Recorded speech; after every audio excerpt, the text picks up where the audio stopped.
la santé. Cette crise nous a montré le rôle essentiel des milliers d'intervenants au domicile de nos aînés dans des conditions particulièrement délicates. Le 11 mai, dans un communiqué de presse officiel du gouvernement, vous annoncez la prime pour le personnel des EHPAD en complément de vos propos.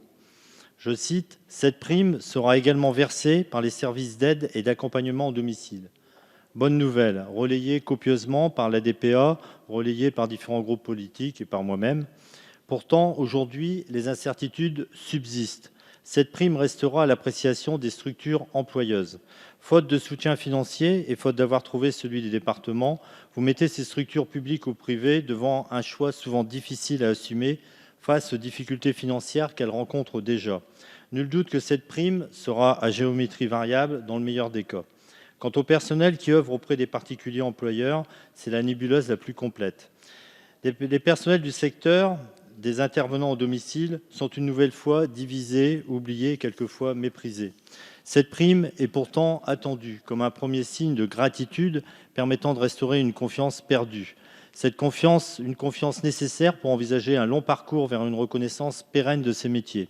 Comment voulez-vous aborder la réforme de leur convention collective ou la loi Grand Âge et Autonomie dans de telles conditions ?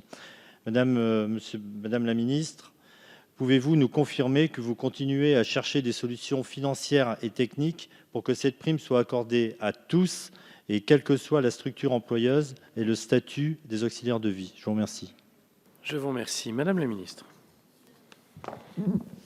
Merci Monsieur le Président. Monsieur le député, vous m'interrogez sur la prime versée au maintien à domicile et au service à domicile. Permettez-moi de rappeler ce que nous avons acté et validé.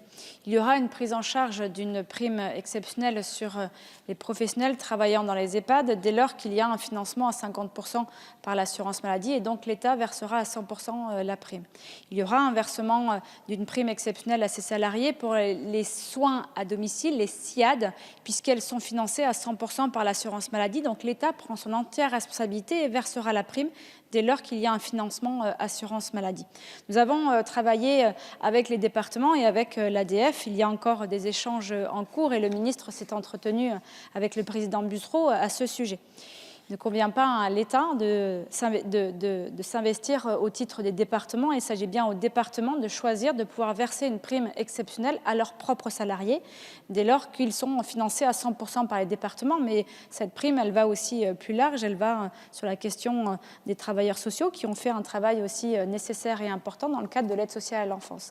Et donc ce travail, il est en cours et l'État ne peut pas intervenir auprès des départements. Nous ne pouvons que solliciter les départements, les 103 départements verser cette prime, à faire en sorte que les décrets permettent aux départements de verser cette prime.